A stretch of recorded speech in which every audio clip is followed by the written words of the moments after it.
In Hexagon issue number 2, we catch up with Don Van Vliet, who had recently beat a seemingly unbeatable arcade game called Crucible on his first quarter that set off a chain of intergalactic events.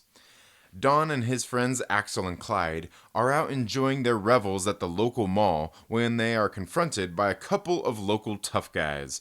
They challenge Don to prove his victory in a one-on-one battle of Matrix Blaster. 1/4, one life, winner takes all. Axel, Don's friend, places a $5 wager confident that Don will win. After losing the game, Axel doesn't have the money to pay up, so the three friends end up making a daring getaway from the local mall.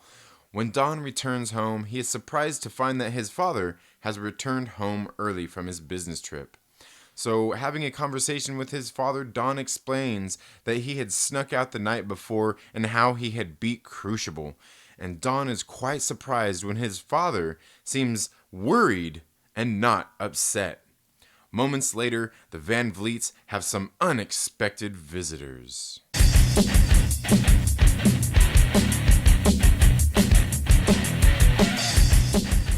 What's up, everybody? Trinity here, and welcome back to the 2nd Street Marvel for today's comic book review of Hexagon issue number 2. This book is being published by Impact Theory Comics. It's being produced by Tom Bileyu and Don Diablo. The script is by Michael Moreci, and the story is by Tom Bileyu, Don Diablo, and Michael Moreci. The art is done by Jheremy Raapack. The colors are by David Kim and No Zhu, with letters by A Larger World Studios and covers by George Corona and Jheremy Raapack.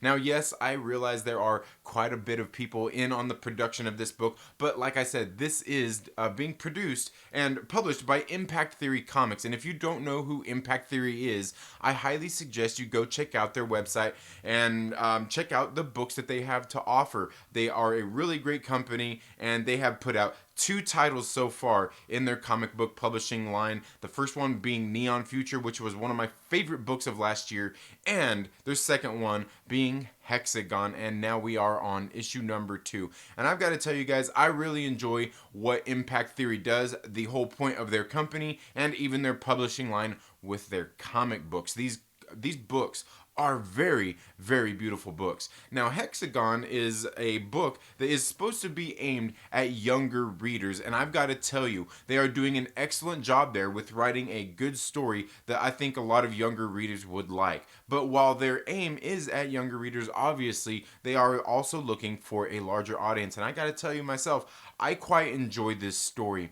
Now, the thing about the story here is if you go through and read issue number 1 and you read issue number 2, you will get the sense, and I even say if you watched my review on issue number 1, where this story is a lot like the movie The Last Starfighter, where a kid beats a video game and all of a sudden it leads to a bunch of intergalactic trouble. But I have made the argument that I think in Impact Theory Comics, they are well aware that they are following some of these tropes and things that we have seen in the past, but I do believe that they actually have something more to offer us in this comic book, just the same as they did with Neon Future, their first title that they put out. Like I said, this book is being done in association with Don Diablo, who is, as far as I know, like a musical DJ. He's kind of into music stuff, and this is something kind of popular with Impact Theory, as their first book, Neon Future, was done in association with Steve Aoki. So we can see they're kind of mixing entertainment, different entertainment outlets to produce these books, and I've got to tell you guys, they are doing a great job so far. This book in issue number 2 here really ups the ante from issue number 1. Issue number 1 was just a nice, good introduction to our main characters in the world that we're kind of working in here, where issue number 2 takes it and just blows it out of the water. All those expectations, issue number 2 had everything that I was wanting out of it, and it left on a cliffhanger at the end of issue number 2 that leaves me wanting to read issue number 3. This is something that I think is missing from a lot of comic books these days, where, you get to the end of, even a first issue and you're like, yeah, it's pretty good, I'll read the second issue. Then you get to issue 2 and 3 and it's kind of like, man, it was alright, I'll read it, I'm still on board.